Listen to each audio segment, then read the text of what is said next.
ആൺമേൽക്കോയ്മയ്ക്കും മതമേധാവിത്വത്തിനുമെതിരെ തന്റെ തൂലിക ചലിപ്പിച്ച 2025 book price വിന്നറായ Banu മുഷ്താഖാണ് ഇന്ന് കൈരളി ന്യൂസ് ഓൺലൈനോടൊപ്പം ചേരുന്നത്. സ്വാഗതം മാം.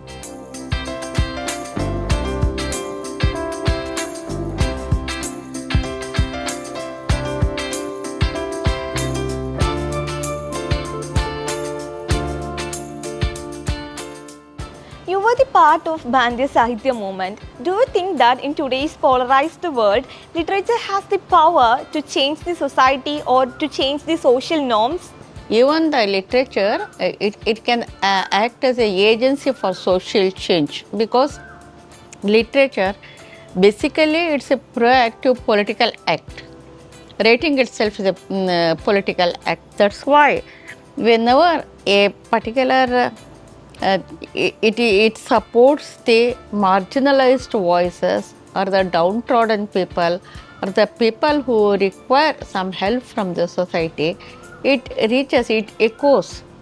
When the thing echoes, it will be heard by larger people, and when that thing goes on moving from one place to other and one heart to another heart, naturally there will be some social changes will bring out.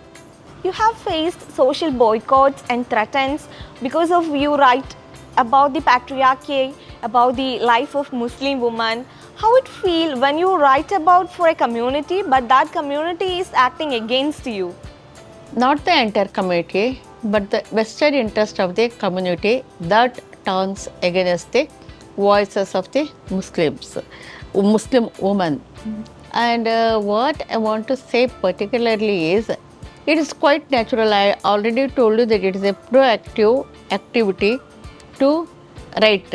When a woman writes, naturally the vested interest who are dominating without any theoretical, religious or any policy reason, it is only because of patriarchy. If they are dominating on others, it will start shaking. What inspired you to write about the experiences of women in a patriarchal society? There should be no inspiration, but there will be trigger points. Okay. You will be observing the woman suffering each and every time for the deeds and misdeeds of the men in the name of religion, in the name of culture, in the name of orthodoxy, and in the name of family relationship, and in the name of any relationship. They start exploiting the woman. Then it is quite natural that they are doing it for their own benefit, and thereby if she does not obey properly and if they does not obey unconditionally, they will start inflicting cruelty upon her. And that triggered me. That I could not see, that I could not bear. Woman suffers for no fault of hers, only because she is suffering for the patriarchal burden of men. Those things I wanted to highlight and say to the entire world was seeing it, witnessing it, but was quite mild, and it naturalized them. They think it is quite natural, but I said it is not natural, it is abnormal. It has to be condemned, it has to be cured. The wounds has to be healed. When I started talking in this language, at least they had to hear it. Okay. You have shared that you began writing seriously while dealing with postpartum depression. Do you view writing primarily as a tool for healing or as a weapon for protest? Yes, of course. It's a tool of healing also. Like music, like any art form, writing is also a curing device for any person who is interested in it. Do you consider writing as a tool for healing or as a weapon for social change? It's a weapon for social change also, because the patriarchy is using all sorts of communication, all sorts of relationship, all sorts of emotions to highlight their own plight. Then it naturally becomes the weapon to fight against them. Okay. How do you perceive the reading culture here, that means here in Kerala, compared to your home state? Yeah, compared to Karnataka, reading, the process is too high in Kerala, and that's a due to lot of struggles from library movement. I have read about it, I have heard about it in Kerala. Library movements and all the social conscious people, they have put forth all their efforts to see that the Kerala people, they not only read, not only literate, but also interpret and understand and take a decision among them. Okay, what's your experience about Kerala Legislative International Book Festival? How was it? Yeah, of course, the legislature and reading culture, there are two different poles, because the authority, the power does not wish, does not like that the people get educated, and they want to analyze themselves, and they want to know the social condition, and they want to take decision, that to a political decision.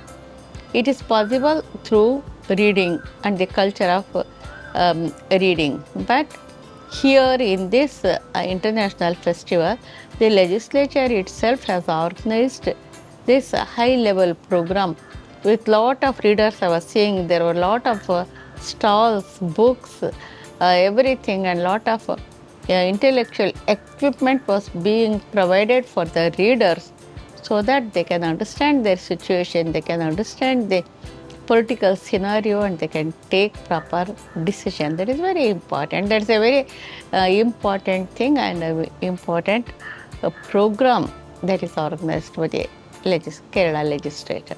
How can literature build empathy and bridge the gap between different communities?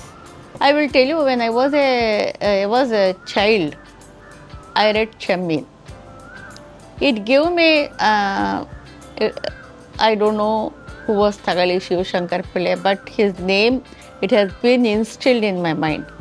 And I read that story, I was with that girl, and I was in that atmosphere, and I knew it has created lot of empathy towards the entire Kerala people. That way. And it certainly, literature bridges the gap. It constructs bridges. It unites mind. Only intentionally with a political vendetta, if you want to hate somebody, you will start hating. Otherwise, literature has got a great, uniting force. Okay. What message do you hope readers take away from your stories and from your activism? I don't say you take this or take that or that, because it is there, it is open, it is in their hands. It is what they take, to which thing they resonate, to which thing they identify, to which thing when I write a story, it does not stop there. When I say the end and draw a line, it will not be the end. When a reader like you reads it, it will start growing in his or her mind. Thereby, she or he will give a different prospectus and a different notion to it. And thereby, empathy is created, and the reader will take whatever he or she wants from that story. I cannot define, I cannot dictate to them, take this or take that. No, I am not a businessman, I am not a salesman. I simply say, I simply hold a dialogue, that's all. I simply say, things are like this. They may agree, they may not agree. In our society, sometimes the term feminism is misinterpreted. What are the definitions ma'am like to put on the term feminism? Feminism, it cannot be traced through definitions. It's only a mindset. Whether you look after your son with the same care, love, attention and attitude like your daughter, I think that is the basics of feminism. And if you start discriminating from the home arena itself, that is you are with the patriarchy. The difference starts there. In today's session, ma'am told that you are starting to write the autobiography. I mean, you already started to write the autobiography. When we can expect the release of that book? I think it is possible in the earliest. I think lots of arrangements have been made towards it, and it is going to be done earlier. Okay, ma'am. Thank you.